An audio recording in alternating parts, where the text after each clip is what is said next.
In recent years, we've seen a huge boom in the availability of gimbals and drones. I mean, a couple of years ago, you would only ever really see them on big budget productions, and they were huge, unwielding things.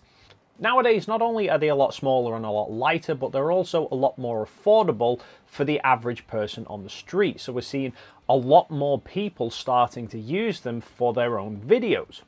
Now, I don't use a gimbal all that often. However, when I do, this is the one I use. This is the Zhiyun Crane V2.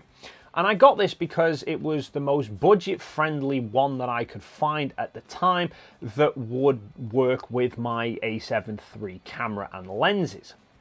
And then a couple of weeks ago, a company called Moza got in touch with me and asked, did I want to test out a gimbal designed specifically for mobile phones?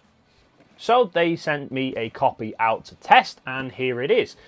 And no, this isn't actually carbon fiber. It's a cardboard padded case with a carbon fiber effect on it. And this is the Moza Mini Me. Now, it's not actually that mini in the greater scheme of things. I mean, compared up to the Zhiyun Crane V2, it is smaller, but it's not kind of minutely small when you consider that this is designed for big mirrorless and DSLR cameras, and this is designed only for your phone.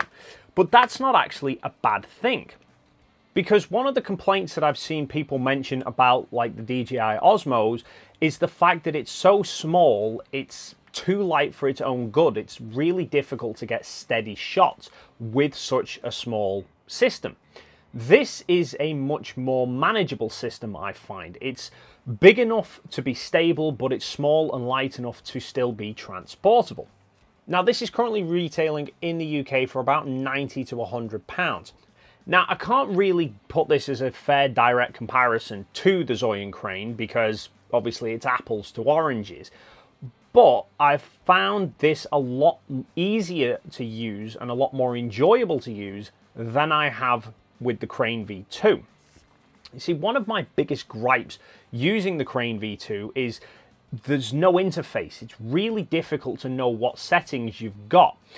You can change all the settings using the buttons and the joystick, but there's no real way of tracking what settings you're changing. So there's been times where I've kind of had to play around with the settings, find whatever settings I wanted in place, and then I'd forget where I was up to, and I'd start pushing buttons and not getting the results that I wanted. The Mini Me, however, even though it has a fairly similar looking interface, has one big advantage. Because you're using it with a mobile phone, there's a Moza app that you can download that lets you link your phone and the gimbal together. So when you're pushing these buttons, it's displaying what's being changed on your phone through the app. So you can keep a track then of whether you've got your yaw locked or your roll or your pitch or a combination of them. So I've just found this a whole lot easier to use than this, because with this I'd always forget what settings I was on and it would just cause me all sorts of problems. This is just so much more intuitive. The other thing I've found with the Crane V2 is it's not the most comfortable thing to use. I mean, you're essentially holding a steel drain pipe, which is fine if you're holding it vertically like this, even though the weight can get to you a little bit. But quite often I like to hold it on a bit of an angle, and it can start to strain your wrist after a while. It's not the most comfortable thing to hold. The Moza, on the other hand, has a better shaped grip. So even though it's predominantly plastic and not the most premium feeling product, actually in your hands, I found it feels more comfortable to use than the Crane V2. Now, in the box with this, you not only get the gimbal itself, you also get a charging cable. So there's a small micro USB port on the back here at the bottom that allows you to recharge the gimbal up in between uses. And you also get a small tripod that screws into the bottom of the gimbal that allows you to stand the gimbal up when you're setting it up and balancing it, which is something that I didn't get with the Crane V2. I had to buy a separate one, which I wasn't too impressed about. Now, there's a few features of the Moza which, as far as I'm aware, are unique to this. The first is this. there is a wireless charging pad built into the gimbal. So it means if you're using a phone that has wireless charging capabilities, when you have the phone mounted in here, you can have it charging off the gimbal, so you don't need to run cables everywhere. Now, if you're like me, however, and you have a phone that doesn't actually have wireless charging, it's not a big problem. You can still charge the phone if you want to off the gimbal. There's a small USB port on the bottom of the arm here, and it allows you to run a USB charging cable from the arm up into your phone and will power your phone. The only issue I found with this, however, is that generally the charging port on a phone is at the opposite end to where the camera is. And given the fact that obviously you're using the camera in the gimbal, the camera needs to be sitting over here on this side so it can see past the gimbal. That means that the charging port is going to be down at this end by this pivot point over here.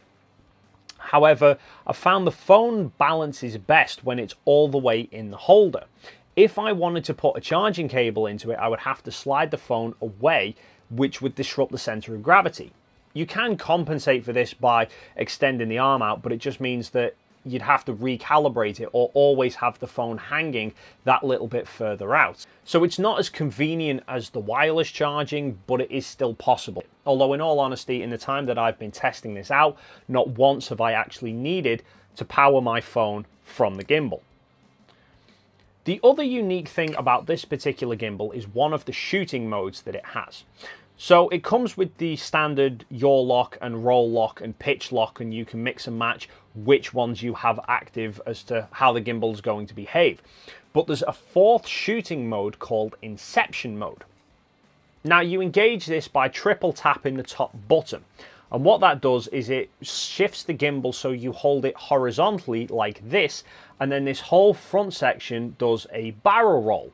So you can get some very creative, unique looking shots, although can be quite stomach churning if your audience happens to have been drinking. And overall, I've been really impressed by this. Obviously, I know it's not going to produce the same quality results as using a higher end gimbal. Not because of the gimbal, but because of the quality of the camera that's on it. I mean, I'll be honest, the phone that I have, the OnePlus 3T, doesn't have the best camera in all fairness. Newer smartphones do have much better quality cameras, so you would get better quality footage than what I get. But none of them are ever going to be truly as good as an APS-C or a full-frame mirrorless or DSLR. But that's obviously not a knock at the gimbal, that's a knock at the camera. The only issues that I found with this, and it's not an issue with the gimbal per se, I think it's an issue with the app. Which is, in the app you can obviously change all the settings, one of which you can change the resolution of the video. Now, my phone is capable of shooting 4K video footage. However, for some reason the other day when I was doing some sample footage with this, the phone was in 1080 video. And when I tried to go through the app to change the resolution, whenever I clicked on resolution, it just caused the app to crash. Now, this wasn't a one-off thing. I tried it about half a dozen times, and every time it did exactly the same thing. I tried to change the resolution. The moment I clicked on the resolution option, the app just crashed and it disconnected from the gimbal. And I had to reopen the app, reconnect the gimbal, and if I tried again, it just booted me back out. Now, it's odd because when I first got the gimbal and I tried it out, I could get into 4K mode. Now, I do know my phone had a software update between me receiving this and me running into this issue. So I don't know whether it's a compatibility issue between my phone and the current version of the app, or whether it's a glitch in the app itself. I don't know. All I know is it's not the actual gimbal itself. It's something software-based, so is easily fixable. But that's the only issue that I've actually ran into using this, and there's no guarantee that you're going to run into the same problem. So all in all, I think the Mini-Me is a fantastic gimbal for the money, and if you're primarily a phone shooter, it's an awesome option for you to consider.